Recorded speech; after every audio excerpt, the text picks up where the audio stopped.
बिस्मिल्लाहिर्रहमानिर्रहीम। अस्सलाम वालेकुम।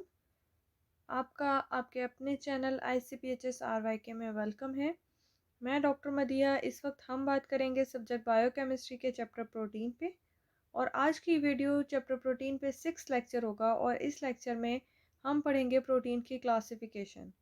जैसे कि आप जानते हैं कि हमने प्रोटीन की क्लासिफिकेशन प्रीवियस वीडियो में स्टार्ट की हुई है, और आज हम उसी को कंटिन्यू करेंगे। तो आज का हमारा टॉपिक है प्रोलामेन से स्टार्ट। ये फोर्थ सब टाइप है सिंपल प्रोटीन की, prolamins. These are soluble in 70 to 80% ethanol. Prolamins ethanol में हल हो जाते हैं, इथाइल अल्कोहल में हल हो जाते हैं, लेकिन ये इथाइल अल्कोहल 70 to 80% होना चाहिए, यानी 70 to 80% प्योर इथानॉल होगा तो उसमें ये हल हो जाएंगे। और ये 100% प्योर अल्कोहल में हल नहीं हो पाते, बट आर इनसॉल्युबल इन, लेकिन ये हल नहीं हो सकते वाटर एंड एब्सल्यूट अल्कोहल, लेकिन ये वाटर में और प्योर अल्कोहल में हल नहीं हो पाते। प्रोलामिन्स की एग्जांपल हैं ग्लाइडिन, वीट में। वीट का जो प्रोटीन है जो कि प्रोलामिन वीट में मौजूद है वो ग्लाइडिन कहलाता है, जबकि मेज में जो होता है वो जेन कहलाता है। ये ग्लाइडिन और जेन, ये प्रोलामिन्स जो हैं, these are rich in amino acid proline. इनमें प्रोलीन अमाइनो एसिड ज़्यादा होता है। प्रोलीन अमाइनो एसिड कौन सा है? ये अमाइनो एसिड की हमारे पास बिल्कुल लास्ट क्लास अगर आपको याद हो तो neutral side chain containing amino acid की एग्जांपल है प्रोलीन। लेकिन ये डेफिशिएंट होते हैं, इनमें कम होते हैं लाइसीन। इसमें ज़्यादातर प्रोलीन होता है, ज़्यादातर neutral side chain containing amino acid proline होता है, लेकिन इसमें लाइसीन अमाइनो एसिड जो है वो डेफिशिएंट होता है या कम होता है। नेक्स्ट हमारे पास सब टाइप है सिंपल प्रोटीन की, histone. Histone, these are very strongly basic protein. Histone nature में बेसिक होते हैं, और इनमें आर्जिनिन, आर्जिनिन कौन सा है? ये basic side chain containing amino acid है। अगर आपको याद हो तो बेसिक में हमने पढ़े थे हिस्टिडीन, आर्जिनिन और इसके अलावा लाइसिन। ये तीनों basic side chain containing amino acid हैं, जिसकी एब्रीविएशन मैंने आपको निमोनिक्स बना के हॉल के नाम से याद कराई थी। तो हिस्टोन्स स्ट्रॉन्गली बेसिक प्रोटीन होते हैं, इनमें आर्जिनिन अमाइनो एसिड सबसे ज़्यादा होता है, in combination with D oxy ribonucleic acid. D oxy ribonucleic acid क्या है? डीएनए। अगर आपको याद हो तो डीएन न्यूक्लिक एसिड की हमने दो टाइप्स पढ़ी थी। न्यूक्लिक एसिड दो तरह के होते हैं, डीएनए और आरएनए। हम ये कह रहे हैं कि उन न्यूक्लिक एसिड में से एक न्यूक्लिक एसिड जो कि डीएनए है, ये अगर हिस्टोन के साथ मिल जाए in combination with DNA, they form nucleo protein. Nucleo है न्यूक्लिक एसिड से, न्यूक्लिक एसिड क्या है? डीएनए है।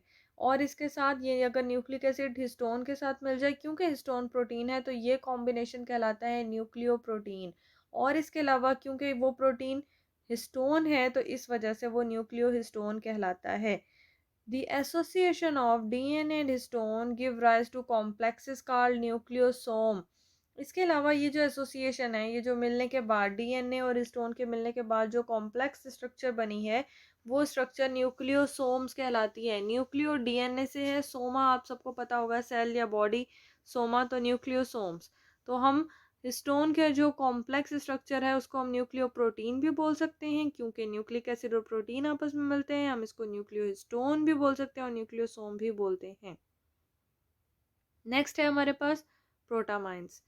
प्रोटामाइंस basically these are present in sperm sales.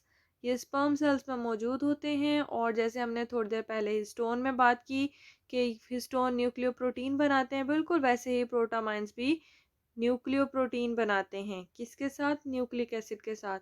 और एक और बात यहीं पे याद रखें कि प्रोटामाइंस में आर्जिनिन मौजूद होते हैं। दीज प्रोटीन मीन्स प्रोटामाइन, ये ऐसे प्रोटीन है जिसमें टायरोसिन और ट्रिप्टोफेन की कमी होती है। टायरोसिन और ट्रिप्टोफेन दोनों अमाइनो एसिड कम होते हैं। टायरोसिन और ट्रिप्टोफेन कौन से अमाइनो एसिड हैं? अगर आपको याद हो तो aromatic side chain containing amino acid में हमने तीन नाम पढ़े थे, फिनाइलएलानिन, टायरोसिन और ट्रिप्टोफेन। तो ये वो दोनों aromatic side chain containing amino acid हैं जो कि प्रोटामाइंस में कम होते हैं। नेक्स्ट और लास्ट हमारे पास सिंपल प्रोटीन की सब टाइप है एल्ब्यूमिनॉइड। एल्ब्यूमिनॉइड का दूसरा नाम स्क्लेरोप्रोटीन है। स्क्लेरो का मतलब होता है हार्ड। एल्ब्यूमिनॉइड स्क्लेरोप्रोटीन कहलाते हैं क्योंकि ये नेचर में थोड़े हार्ड होते हैं एंड इनकी अकरेंस जो है वो थोड़ी हार्ड नेचर की होती है and occur only in animals. और ये बहुत अच्छा इसका एमसीक्यूज है कि एल्ब्यूमिनॉइड ऐसे प्रोटीन है जो सिर्फ और सिर्फ एनिमल में पाए जाते हैं, ये प्लांट में नहीं मौजूद होते। दिस प्रोटीन इंक्लूड तीन तरह के एल्ब्यूमिनॉइड होते हैं। पहला है कोलेजन, दूसरा है इलास्टिन, तीसरा है केराटिन। कोलेजन कहाँ पाया जाता है हमारी बॉडी में? कोलेजन पाया जाता है, याद रखिएगा और ये एग्जाम्पल बुक में भी लिख लीजिएगा। कोलेजन पाया जाता है कार्टिलेज में, बोन्स में, टेंडन्स में, लिगामेंट में और स्किन में। इलास्टिन आर्टरीज में पाया जाता है, जहाँ जहाँ इलास्टिसिटी होगी, आर्टरीज में, लंग्स में, टेंडन्स, स्किन और लिगामेंट्स। केराटिन कहाँ पाया जाता है? तो केराटिन हेयर में और नेल्स में, फीदर में, वूल में, सब में पाया जाता है केराटिन। तो ये हमारे पास लास्ट सब क्लास थी सिंपल प्रोटीन की, एल्ब्यूमिनॉइड, जिसका दूसरा नाम स्क्लेरोप्रोटीन है। इसकी फर्दर 3 और टाइप्स हैं, कोलेजन, इलास्टिन, केराटिन। इन तीनों की एग्जांपल बुक में नहीं लिखी हुई, आपने लिख लेनी है और याद कर लेनी है। तो आज हमारा सिंपल प्रोटीन का टॉपिक ख़त्म हुआ। इंशाल्लाह नेक्स्ट वीडियो में हम कंपाउंड, कॉम्प्लेक्स और कॉन्जुगेटेड, जो कि हमारे पास सेकंड क्लास है प्रोटीन की, उसको डिस्कस करेंगे। तब तक स्टे ब्लेस्ड, अल्लाह हाफिज़।